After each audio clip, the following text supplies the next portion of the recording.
Well, we made it to Nebraska, headed for a place called Carhenge. We got there, Spanky noticed that they'd put a classic Jeep pickup up on top of everything.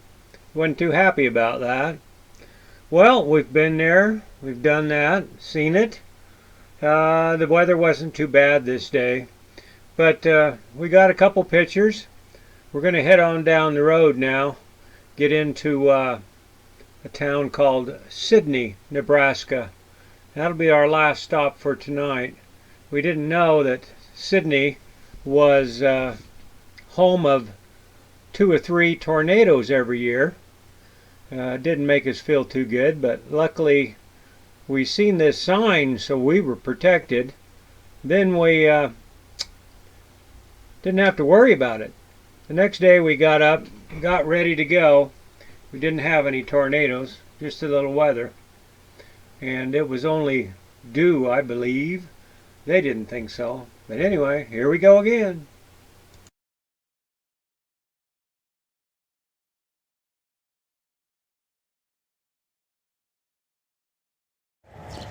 Quick little video for this morning. That was my tent. Gunner's, Shane's, Chris's, aka Spanky. Our bikes. I was told it rained last night. I thought it was a real heavy dew, but everything's a little soggy. But I slept like a baby all the way up till 4:50 a.m. Man, did I sleep in.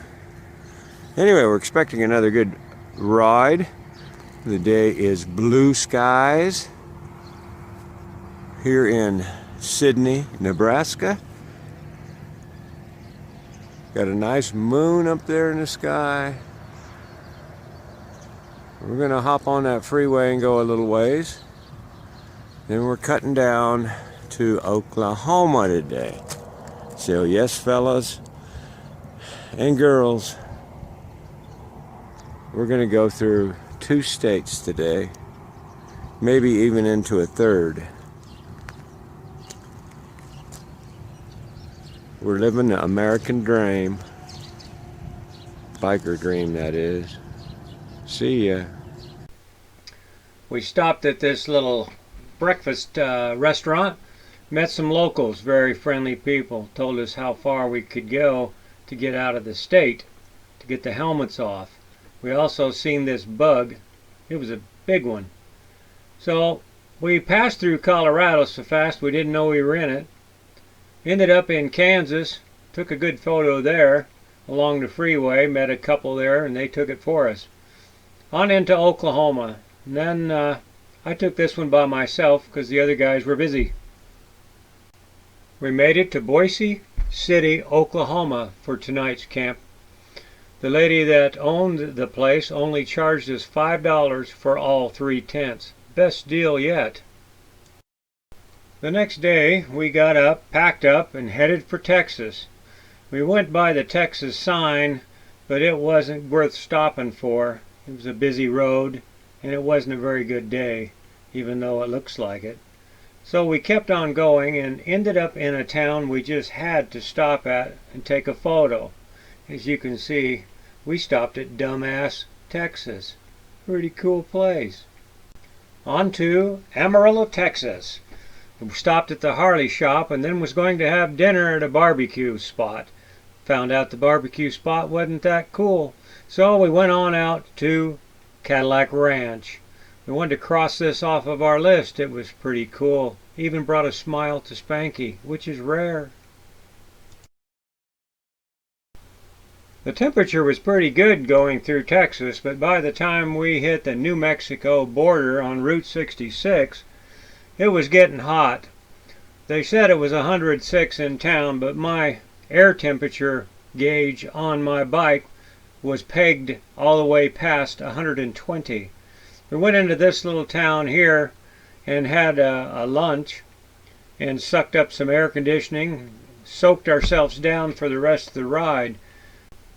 By the time we got to Albuquerque, we were too hot to even camp, so we got a room at the 66, and this was my dinner. Too hot to go anywhere else.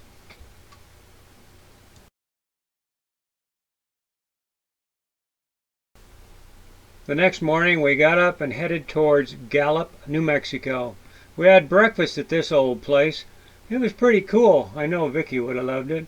I took a short little video here to show everybody the insides. As you can see, I used a lot of sunscreen on this trip. Too bad Spanky didn't.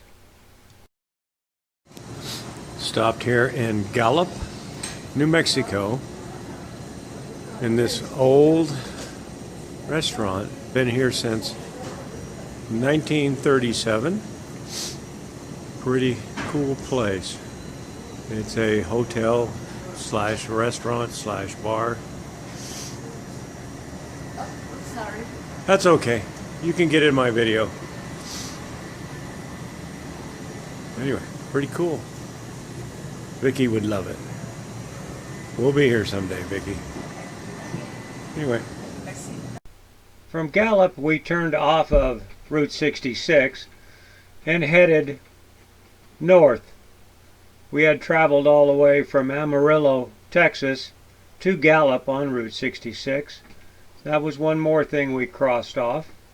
Now as we head north, we run into totally different terrain, headed towards Four Corners.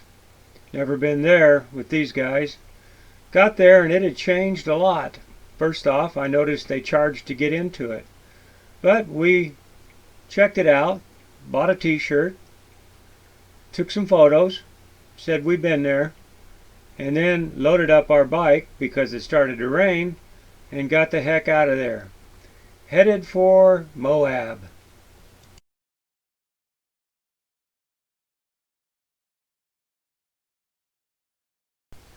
We got to Moab and our campground was under threat of flood, so we tried to get a room in Moab. That didn't happen. So then we kept on going and ended up all the way up in Green River. The next morning we had breakfast at Price, Utah. These cars were sitting out front. I don't know what was going on. Shortly after we left here, we drove a ways, and then Spanky turned off to go see his brother, so we lost him for the rest of the trip. So it was just Gunner and Rat headed down the highway, headed for In-N-Out Burger in Riverdale, Utah. Had a nice meal. Stopped one more time before we headed home at Snowville for fuel. We drove straight through from Snowville all the way home. We were tired. By the time I got home, I had almost 3,000 miles on my bike. They had a little more.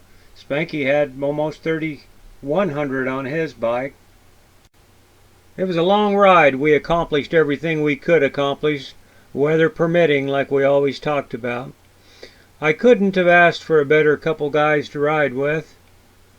Every one of us had something wrong with us on the trip, but nobody stopped and complained. We just bucked up Buttercup. Bye.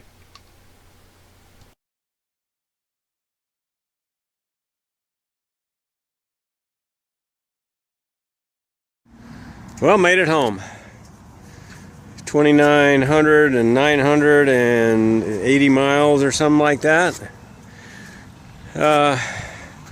Bike's not too worse for wear. A few battle wounds here, and burnt my fur somehow. It must have fell down on a pipe at one time. Scratches, nicks, bugs. It took a beating.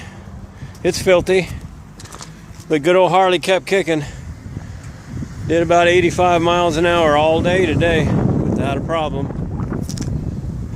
I didn't buy it for a show bike. I bought it for traveling and enjoying. That's what I did. Thank you, Shane. Thank you, Chris. Couldn't ask for better people to ride with on this little adventure.